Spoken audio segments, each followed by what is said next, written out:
Hey everybody, what's going on? This is Bart coming to you from TST Industries in Florida with another episode of TST Garage. In today's episode, I have the new generation Honda Grom in the shop with me, and we will be discussing the installation of the TST Industries Fender Eliminator on that bike. Now, in front of me, you see three different versions of this Fender Eliminator. The main building block of this set is our Undertail.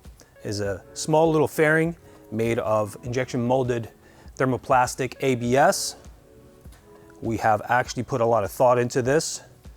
Didn't want to just slap something in there, possibly a milled piece or something like that. We wanted to actually close out the Undertail with the same curvature that would continue its body lines. In addition, we wanted to make sure that we could hit all the needs of the riders out there, whether it be having a fixed rear mount, adjustable rear mount, or even the low mount version of license plate hardware. We were really wanting to make sure that each one of these mounting systems is available for you guys so you can choose the one that works best for you.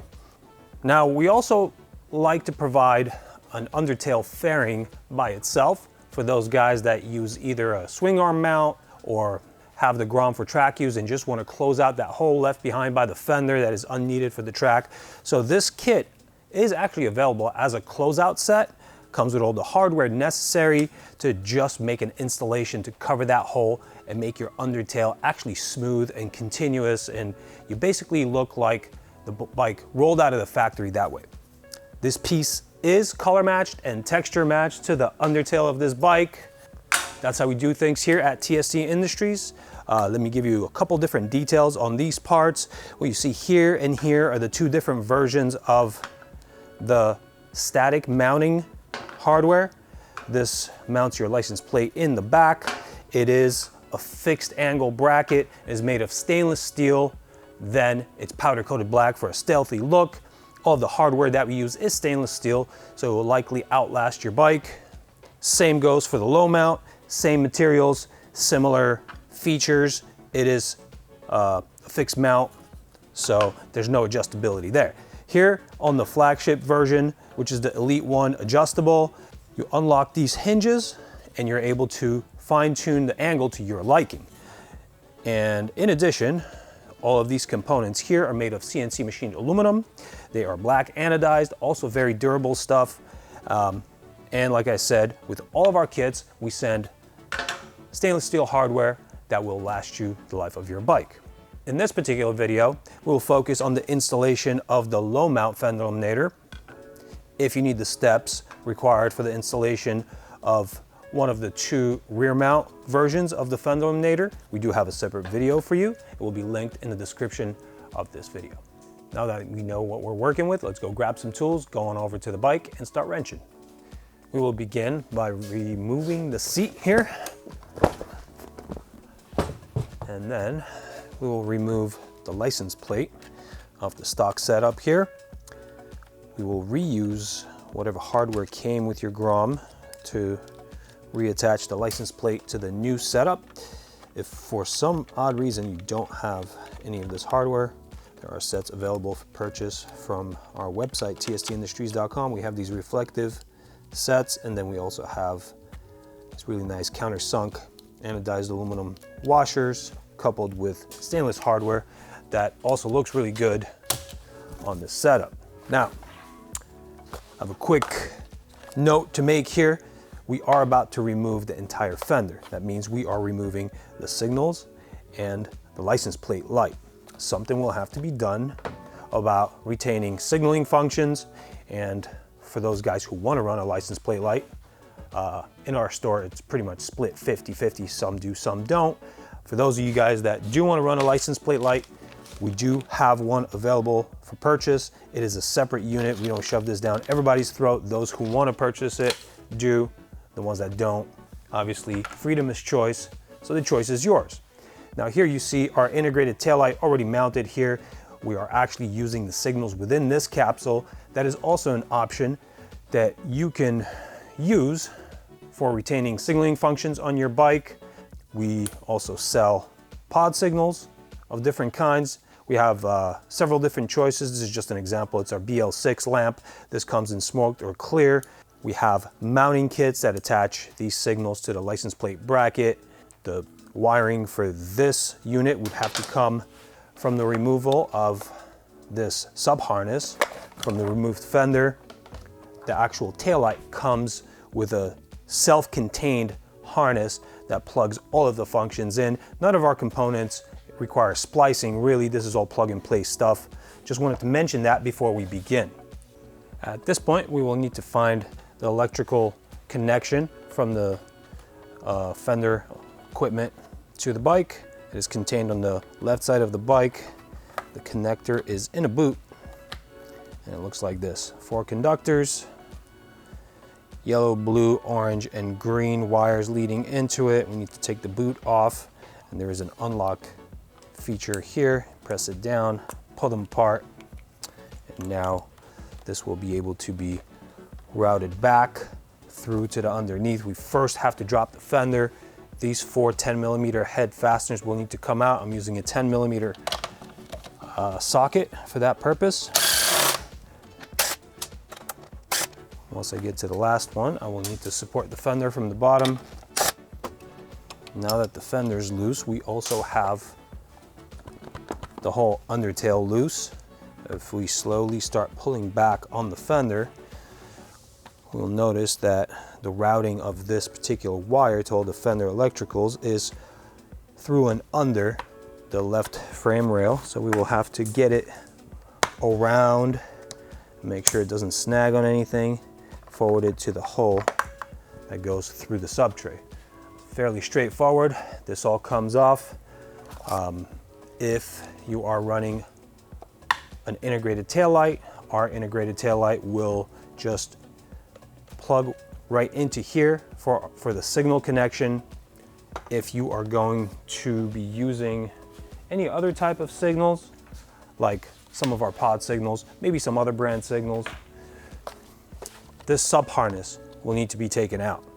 So for that purpose, we will remove this 10mm head fastener. And then we have 4 Phillips head fasteners here.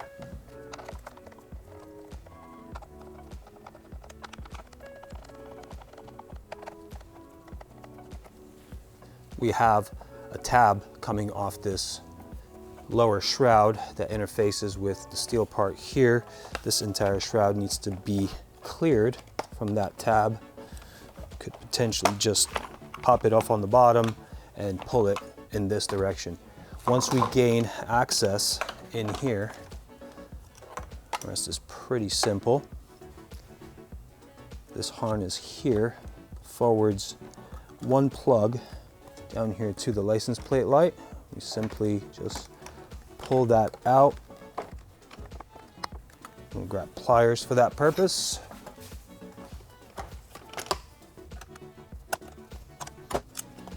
There is a metal tab that just bends down and holds this harness down. All we have to do is pry it up, and that clears the harness. If we slip this boot off, we gain entry right into where all the connectors are for the signaling equipment. These are bullet connectors, pretty simple, self-explanatory. Just disconnect them like so, and now our harness is free. Again, I was explaining before, I'm just going to reiterate really quickly. If you are not using external signals, this is redundant. Skip these steps. If you are, then you will need to see this. We'll likely shoot a separate video showing the installation of the various different types of signals we have on the rear of this bike. This will actually include the connection of this harness. Here we have just same signal connectors as the connectors that are outfitted on our TST Industries pod signals. So the connection will actually be very, very easy. All right, since this is not part of the Fender Eliminator module, we'll put this away and get back to this topic in the appropriate video. For now, we will go back to the table and pre-configure the appropriate Fender Eliminator for this video, and then I will show you how to install it on this bike. Let's now pre-assemble our components into this assembly so that we could be successful at just transferring it onto the bike. I'm going to keep this on the table for our reference. These components show up to your doorstep in pieces with the hardware in a baggie. Let's empty the contents and identify what goes where. This bracket will attach to this Undertail via the only M6 coarser screws that are included in here, along with 4 of these small washers. And that will be capped off by 2 6mm lock nuts. These are the larger nuts, these are the larger diameter screws. We also have 2 self-threading thermoplastic screws that will thread into these bosses here. That will be coupled up with 2 washers. And then the rearmost connection will be made via these long M5 screws, 2 washers, and these flange nuts. It's fairly simple to identify. All of these components differ. For now, we will be working on pre-assembling these components onto here, and this is the installation hardware onto the bike. As you can see, we only have 2 holes here. For this variant of our kit, we will need to drill 2 holes for the mounting of this bracket. But cool thing about this component is that in the middle of the mounting bosses that are reinforced by gussets, we actually provided a hole center that will guide you in starting and drilling your holes. So there is a little tiny circle that when you use an appropriate size drill bit, it will actually center the drill bit for you and enable you to step drill up to the appropriate size without walking all over the place. So you don't need to mark or measure anything. You just followed our guidelines with the appropriate size drill, good to go. Now, if you have opted to use a license plate light, then you will need to drill a 3rd hole through here. Same steps. I will show you how to do it. I will assume that you guys did opt for the license plate light.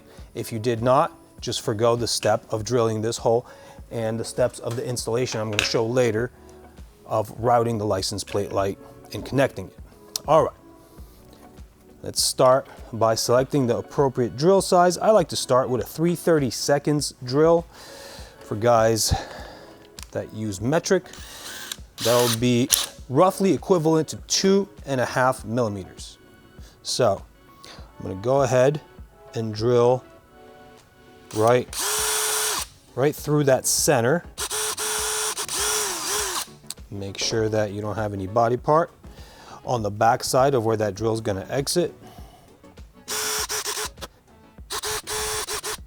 Now, we are step drilling for the purpose of keeping our holes center. So the next size up I'm going to go to is 5/32. You can technically go all the way up to the last size I'm going to show you, but I do like to step drill. It really is a higher precision method for drilling. Now with the 5/32, the metric equivalent, closest metric equivalent, will be 4 millimeters. You can choose to clean up these holes or not.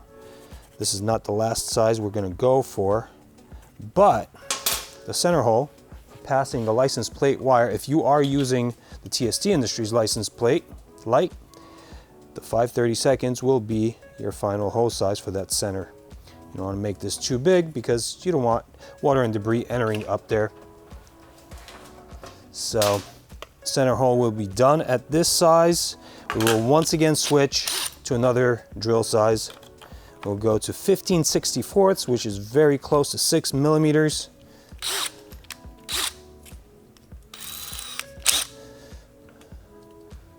If you don't have a large selection of drill bits, 1/4 inch will work here too.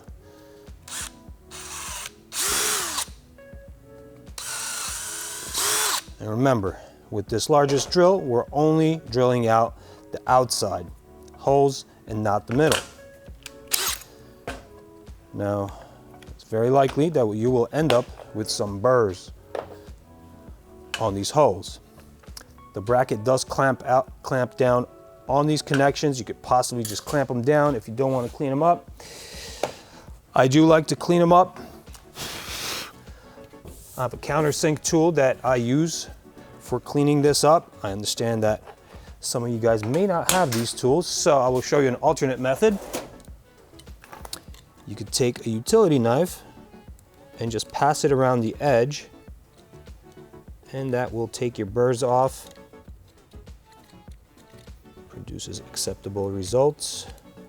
Cleans it up really nicely. It won't produce any bulk between the mounting pad of our Fender Eliminator bracket and this undertail. The outside should be cleaned up. The inside is really a non-issue. It's a non-cosmetic side, and we don't have such a buildup, so should be good to go there. All right, let's stack up some hardware here. Get this bracket mounted. This may be a little confusing, so I'm going to be very detailed on the explanation here. The wide holes, the wide slots, widely placed slots are for the license plate. You have these pads that correspond to the holes we just drilled.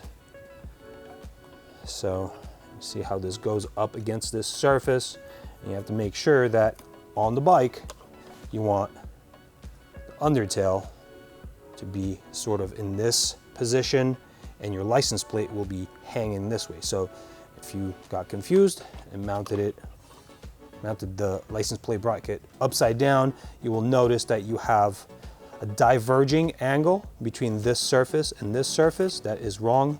What you want is kind of a sloping angle here. All right, it's very simple. 4 of the same washers, so we will stack them on the screws. Get the screw in through here into the smaller slot. Do the same on the other side. And that will now nicely pass through the holes we drilled. Flip it over. Stack washers on each one of the screws. Cap it off with a nut. These nuts will not go all the way to bottom out because they do have a nylock locking element in them. We will have to apply tools here. There is adjustability here because this bracket is slotted. It is meant for fine tuning. So my easiest method of centering this guy on the undertail is to look at the vertex of the inner triangle here and line it up with the hole I've made. Now, that only works for those installations where we're using a license plate light and we've made that hole. Otherwise, you could possibly put a little piece of painter's tape on here, measure from side to side and make a center, or just go by eye. Either way, we will need to tighten down on these connections just a little bit so that we can actually retain this in place and doesn't move on us while we try to lock it down. 4mm Allen from the outside and 10mm hex from the underside. Now, since we are going to adjust where this thing sits side to side, I want to make sure that we don't bottom it out all the way. We preserve some adjustability. All right.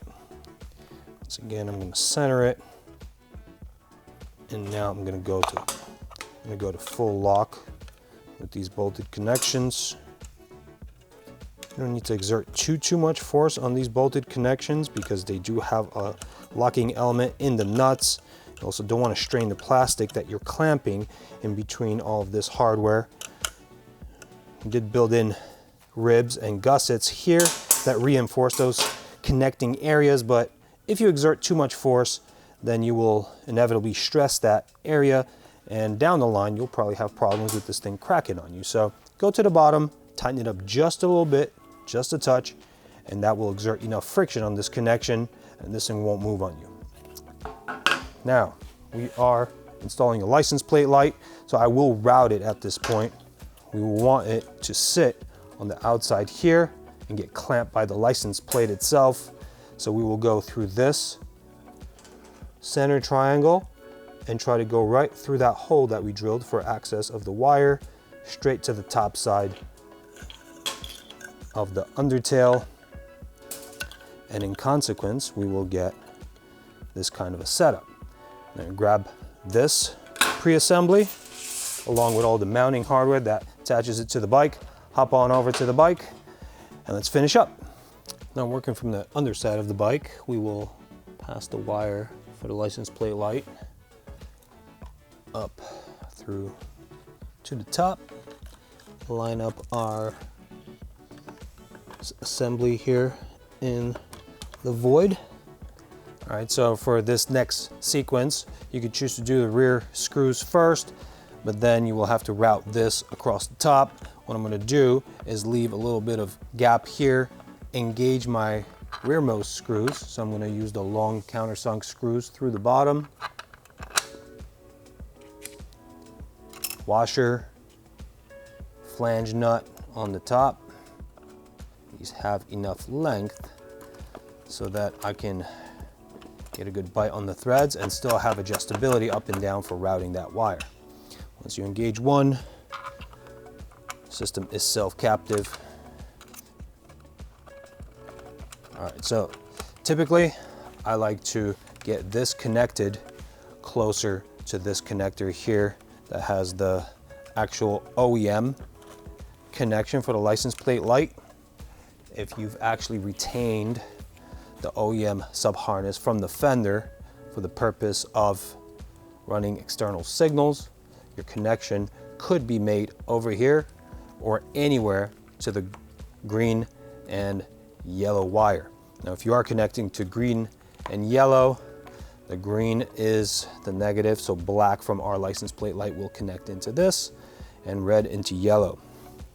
Connection of our license plate light is made via these posi-tap connectors, fairly straightforward. I'll show you how to use it on here.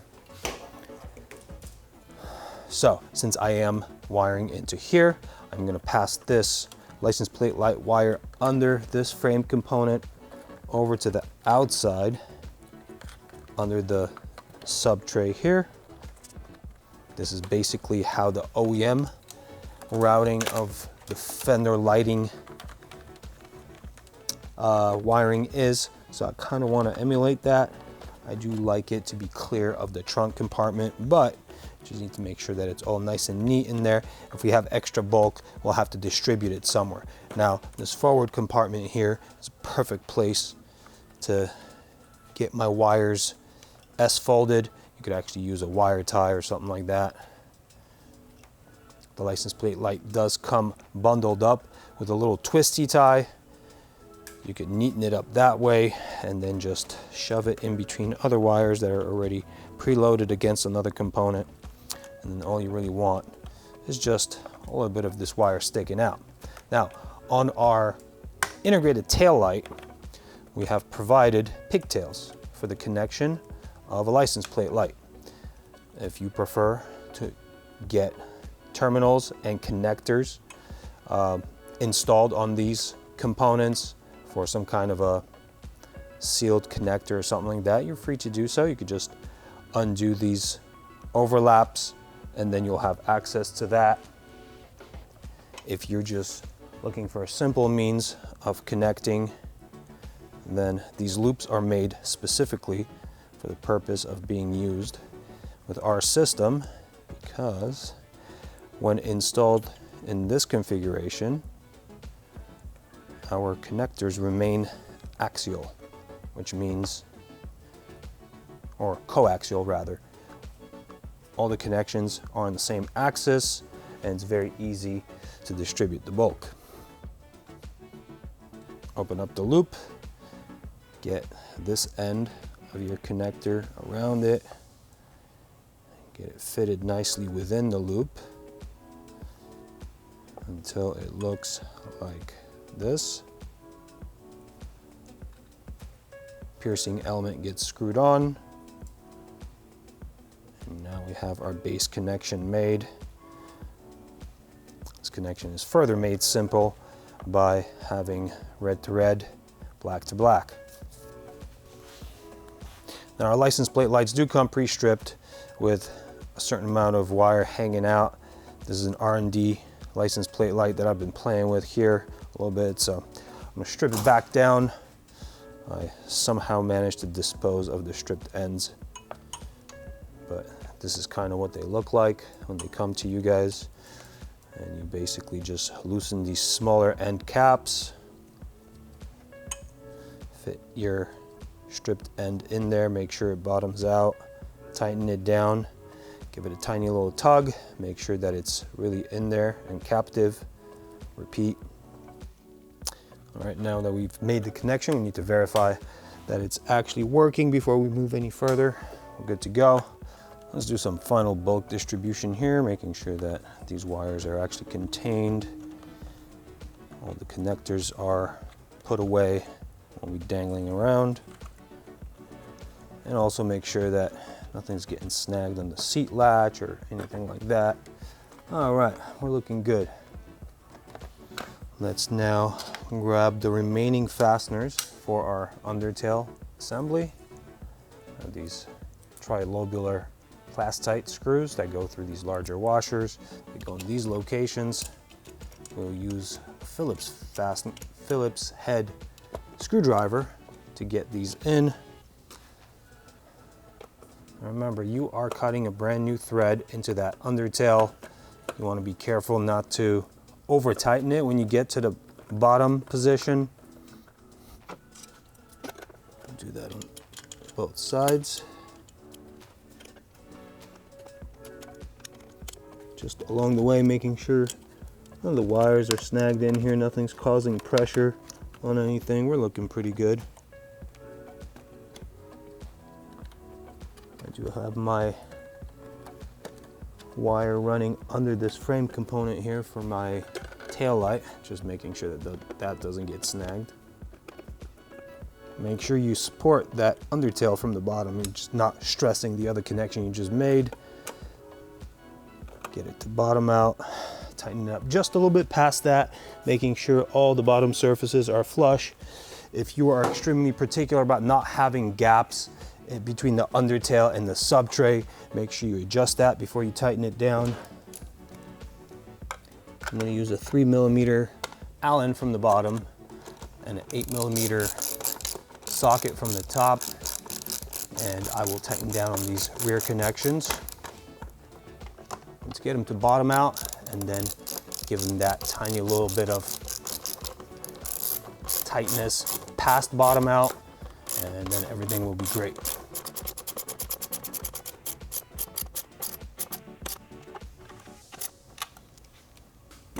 All right, we've come to the last step here. I know I told you guys to retain the OEM or previously used hardware for your license plate. I actually have opted for our anodized aluminum mounting kit that we do sell separately. I already have a bunch of anodized aluminum accents on this bike, so I just want to be congruent with my original intent here. I'm going to use these guys. They are available in several different colors. Blue, red, black, silver, gold, I think. Complete list is on our website, so if you're interested, check it out. You can see here, if you are using a license plate light, it's going to get clamped in between the license plate and its mounting bracket. Now, we do have an adhesive strip on the license plate light. I tend not to use it. Those of you guys that are worried about stuff coming off, we've included it for you, but in all my installations, in all the years I've been doing this and we've been producing this light, it's proven unnecessary. For this connection, I'm going to use a 3mm Allen and a 8mm box on the back. I'm going to leave a little bit of adjustability. Obviously, I want to center and level my setup here at the very end.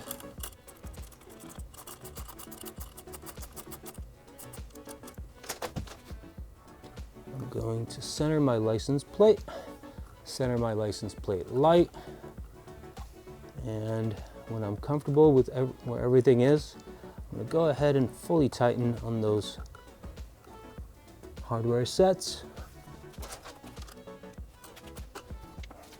Now, I've noticed a nuance with this bike. Anytime anytime I disconnect any of the components that hold the sub tray on and inevitably flex the sub tray, these side caps that cover the accessory screw holes, they tend to come out. I have a feeling that over time people are going to be losing these things, and we'll have to come up with some kind of a solution, possibly losing them just from riding vibration. I don't know. But anytime you do any of these installations here, I recommend making sure that none of these popped off. If they did, you want to find them right away before they walk away. Seat goes back on. All right, you guys, that's pretty much it. Check it out. Beautiful results. I really like this location. For those of you guys that like the rear mount, we have those too. No worries, we got your back. If you like what you see here, check out tstindustries.com. We have these parts on our website along with all the other parts you see on this Grom, and in the future, we'll roll out with even more. Hope you like what we do. Hit that subscribe button if you do. Thank you for watching. Ride safe, see you later.